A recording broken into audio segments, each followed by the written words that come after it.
All right, guys, jumping back in for the second part of this narrated video embedded PowerPoint. This will be the longest PowerPoint probably in this entire class because the information is just so important.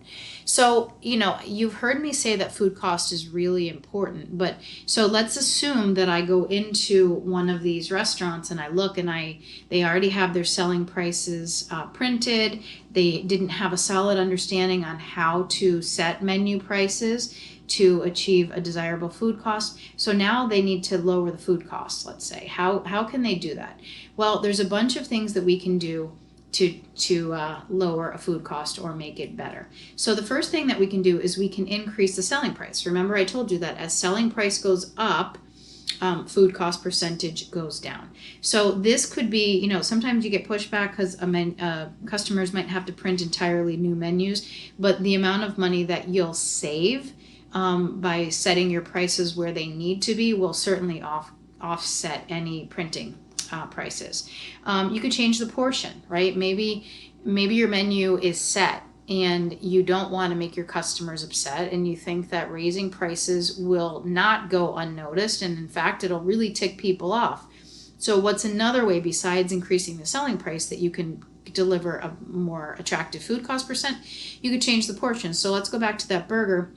Let's say that you only charged $8, but it really should have been $12 when you did all your due diligence. Now, maybe what you could do is you could make the portion size smaller. So maybe instead of, let's say an 8-ounce burger, you lower it to 7, one that might not be easily detected, but would certainly add up in savings when you drop off that 1 ounce of meat, expensive, maybe whatever kind of beef you're buying. Or you could change something about the ingredient costs, right? Maybe instead of a brioche bun from a bakery, maybe you hire someone you remembered from culinary school who majored in baking and pastry, and you hire them to come and be your in-house baker. And so you lower your costs there on the brioche buns because now you have taken that and you now produce that yourself. Maybe instead of those tomatoes that we talked about that you were buying from an individual farmer, maybe now you find someone who gives you a better bulk pricing because you're doing a lot of business with them. So doing something to change either the portion size or the ingredient costs are other ways that you could impact your total food cost percentage, right? Because when you're changing the portion or changing the ingredient cost, you're lowering the cost per portion. So even if the selling price remains the same, you effectively change and reduce food cost percentage. Okay. Another formula to know is that selling price times food cost percent will give you what that item's cost is.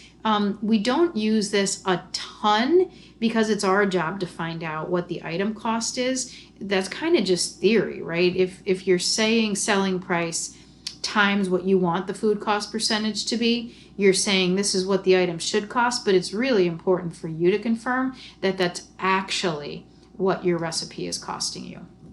I have an example of when we had a business and Sarah and I and our 2 other sisters had a cafe together, and I had all of my recipes costed out, and one of our big sellers from our espresso menu was a caramel latte. And I started to notice that people would come in and they would ask Sarah or ask for Sarah to make their caramel latte. And I started getting really offended. I was like, wow, what's wrong with my caramel latte? But as you can guess, I had that stinker costed out to the fluid ounce of everything, right? So a caramel latte was supposed to have 2 pumps of caramel. I knew the exact cost on that. I knew the whipped cream and so on and so forth. Well, what Sarah was doing is Sarah was loving people through generous portions and not realizing that she was wreaking havoc on 1, our consistency, and 2, our overall food cost. And Sarah has since allowed me to share this story because I made plenty of mistakes myself in business, but this is just a really good example that we encountered as a team. So when I came out and looked at it, I thought that we were running an 18% food cost on caramel lattes, but whenever Sarah made it, 2 things were true. 1, the customers loved them way more than when anyone else made them. And 2, we were running double. We were running a 36% food cost because Sarah gave all that extra lovin' in caramel and whipped cream. And so my food cost was not at all what I thought it was because of that.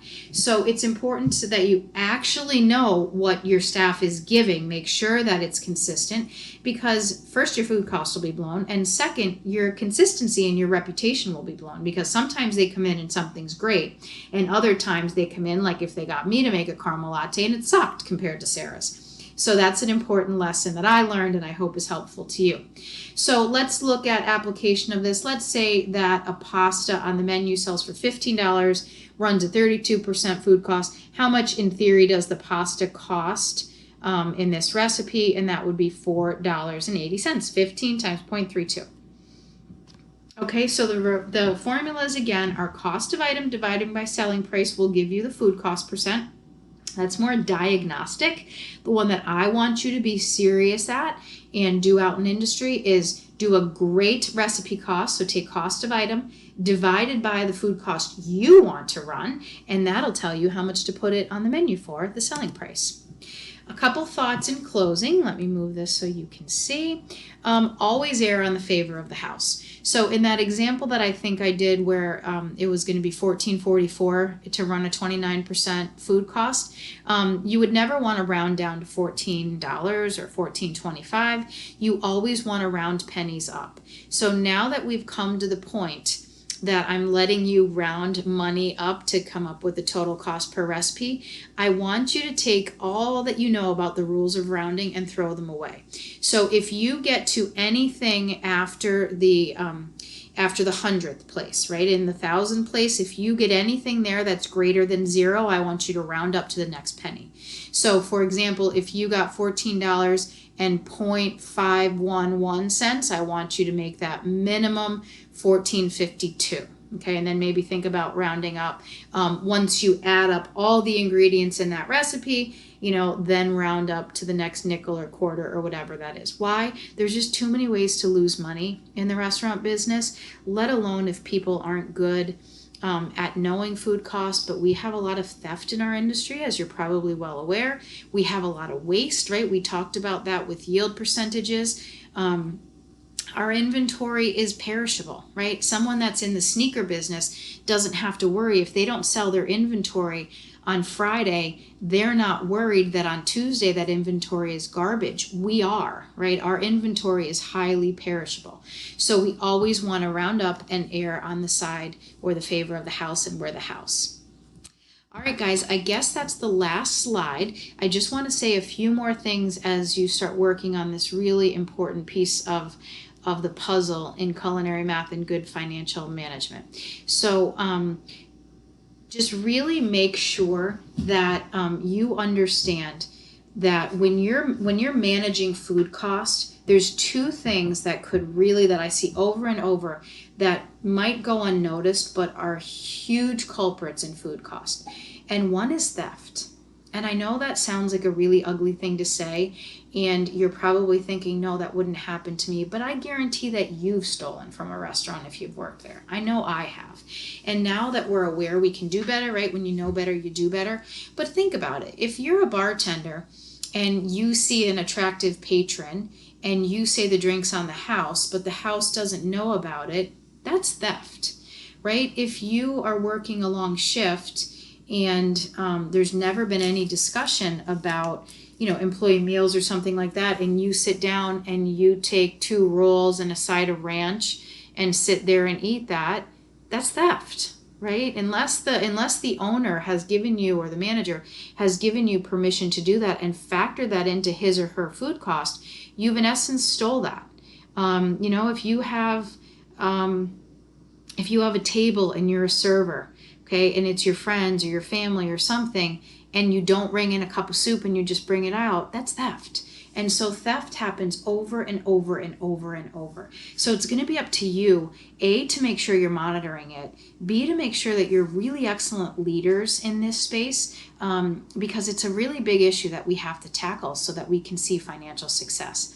The second thing that goes unnoticed that I want you to talk about, or I want to talk about to you, is to pay very close attention to what kind of utensils and serving tools you're using. So think about this. Let's say that you're like me, you're really dorky, and for your soups, you cost out the entire cup of soup, right? And your soup is, let's say, let me think. Your bowl of soup is an 8 fluid ounce cup of soup. So it's 1 cup, right? Or 8 fluid ounces. But you're really sloppy and you don't think about it, and you're just always running and hassled and running by the seat of your pants. And so that you don't check, but instead of an 8 fluid ounce ladle that they make in your soup urn, you put, or somebody, one of your servers or employees puts a 6 fluid ounce ladle in there.